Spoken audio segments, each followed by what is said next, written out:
Hi guys, good evening to everyone. Now is March 4, 2025, Tuesday. As you can see guys, andito ako ngayon sa pond ko. Nagpapakain ako ng dinner meal ng mga koi fishes ko guys. Oh. Yan. Kasi honestly guys, dito talaga ako nagtatambay pag wala akong ginagawa. And by the way guys, sa video kong to, sa lahat ng mga fish keepers dyan, kahit hindi mga koi ang sa inyo, kahit aquarium lang sa inyo, hindi fun. Pero kahit anong mga isda nyo dyan, kailangan pa rin din natin ng isang UV light. Kasi bakit malinaw ang tubig ko sa pond ko? Kasi nang dahil to sa UV light. Color violet na ilaw guys na nagpapalinaw ng tubig. Water purifier din siya. Ang ibig sabihin nun, pinifresh niya ang water pabalik at saka nililinis niya ang tubig. Tapos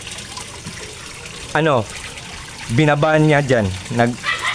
So, binabaan niya dyan ang tubig pero malinis na. So, tapos pumapatay din siya ng mga bakterya sa isda. So, the moment of truth guys ha, color violet na ilaw na nagpapalinaw ng tubig. At ang tipid-tipid pa sa kuryente niyan guys kasi sabi ng box guys, pagbili ko nito sabi ng box 5 watts daw siya. So, the moment of truth guys ha, look at guys ha. So, the moment of truth guys ha. Wait. Ito, power station ko to. On the other term or on the other word, tinatawag to na portable solar generator. Hindi ko isasabi ang brand nito pero 9,000 pesos ang bili namin nito. 9,000 pesos plus. Pero kailangan kong i-explain guys. Pag mayroon tayong portable solar generator, malalaman natin ang isang gadget kung matipid ba kumain ng kuryente. So, sa ngayon guys, 98% pa lang ang natira na battery ng power station natin. At saka zero consuming, wala pang gumagamit. So pag isaksak natin dito ang UV light guys, pag i-transfer natin dito, isaksak natin dito, sabihin ng box sa UV light ko 5 watts daw siya. Tingnan natin guys kung totoo ba ang 5 watts. Pag isaksak natin dito, pag 5 watts ang nakatatak dito, totoo talagang 5 watts yun. Totoo talagang matipid sa kuryente ang UV light. Tingnan natin kung totoo ba guys. So yan guys. So without further ado guys, let's do it guys. Gawin natin guys. Yun. Dito natin ilagay ang isang power station. So, tanggalin natin ang UV light guys ha. Ito. Yan. Wait guys ha. So, isaksak natin dito. Kung totoo ba talaga ang isang 5 watts na UV light. Tingnan natin kung totoo ba na 5 watts. So, isaksak. What are we waiting for guys? Without further ado, let's do it guys. Isaksak natin guys. Yan. Oh. Nag-iilaw ng pabalik. So, tingnan natin kung totoo ba na 5 watts. Oh, hindi pa nga totoo ang 5 watts guys. 4 watts pa siya guys. So, what I mean guys, UV light, nandyan sa Hero Basket ko. Ang tipid sa kuryente, ang ganda pa ng quality, tapos ang mura-mura lang guys. For just only, in low price lang guys. Oh, sabi ng box, 5 watts daw siya, pero 4 watts lang siya. Ganyan kaganda ang power station guys. Malalaman natin kung gaano katipid kumain ng kuryente ang isang gadget. Pero medyo mahal lang to ang power station. Pero pag mag-ipon tayo, pag makabili na tayo nito, pag i-grant ni God na makabili na tayo ng power station, very useful talaga siya guys. Kapaki-pakinabang talaga siya. Oh, sabi ng box 5 watts daw siya, UV light 5 watts, pero hindi totoo ang 5 watts, 4 watts lang siya guys. Oh. So yan guys. So UV light guys. Yan.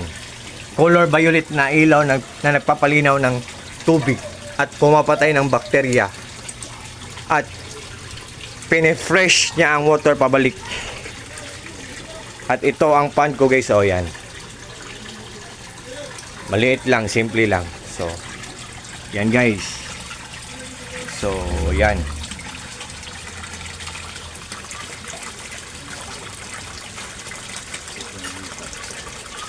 Yan. Wait guys ha. So, I think for this time guys, hanggang dito muna lang tayo sa video kong to. And what you see is what you get guys. Nothing more, nothing less. Walang labis, walang kulang.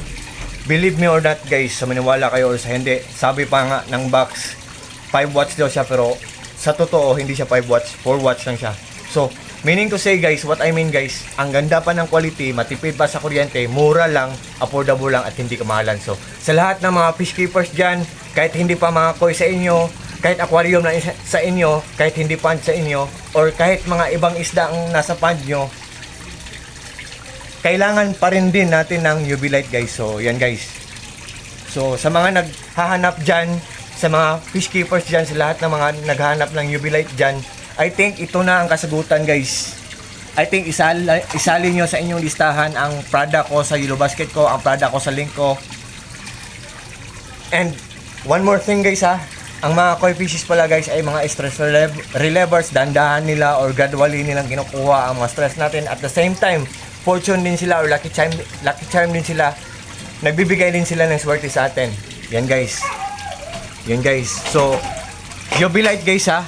Ang ganda ng quality, matipid pa sa kuryente, mura lang, affordable lang, hindi kamahalan. Yan guys.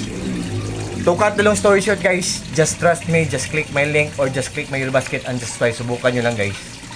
Bye bye guys. Good evening guys. Bye bye TikTok. Good evening.